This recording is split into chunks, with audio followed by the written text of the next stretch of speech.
పితా పుత్ర పవిత్రాత్మ నామమున ఆమెన్. జ్ఞానవాణి ప్రేక్షకులకు శుభోదయం. ఈనాడు మన శ్రీసభ పునీత కమిల్లాస్ దే లిల్లీస్ గారిని స్మరిస్తుంది.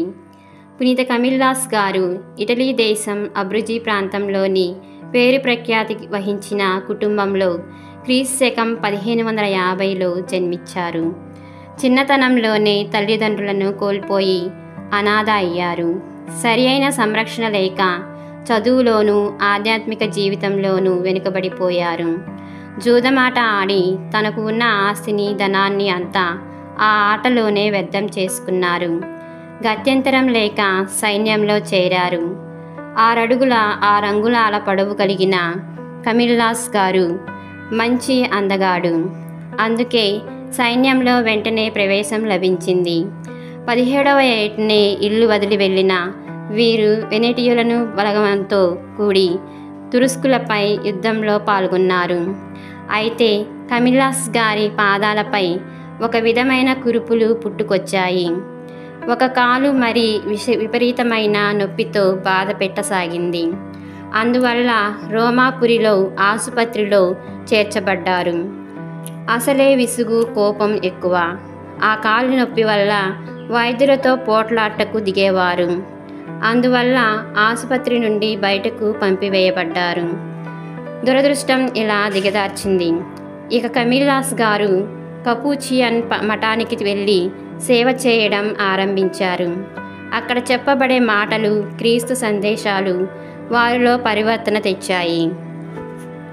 రోగులకు సేవ చేయడం, అందరి ఆదరాభిమానాలను పొందడం ప్రారంభించారు.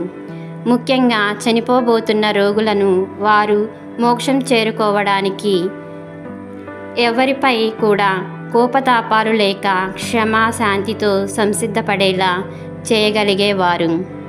అలా ఎందరో ప్రశాంతంగా సంతోషంగా చనిపోయిన వారున్నారు. తిరిగి బ్రతికి పశ్చాత్తాప జీవితం గడిపిన వారు ఉన్నారు. అనతి కాలంలోనే కమిల్లాస్ గారి భక్తి, నమ్రత, నిరంతర సేవాభావం వల్ల ఆ వైద్యశాలకు పర్యవేక్షకుడుగా నియమింపబడ్డారు. వీరి 34వ ఏట ఆధ్యాత్మిక గురువు పునీత ఫిలిప్ నేరీ గారి సలహాపై లాటిను నేర్చుకుని గురువుగా అభిషిక్తులయ్యారు.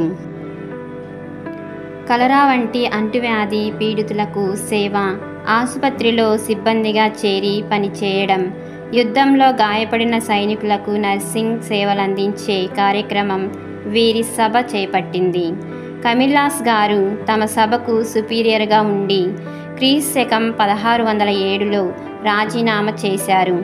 గురుత్వ, వైద్య, ఆదరణ సేవలలోనే తరించి రోము నగరంలో క్రీస్తు 1614 జూలై 14న పరమపదించారు.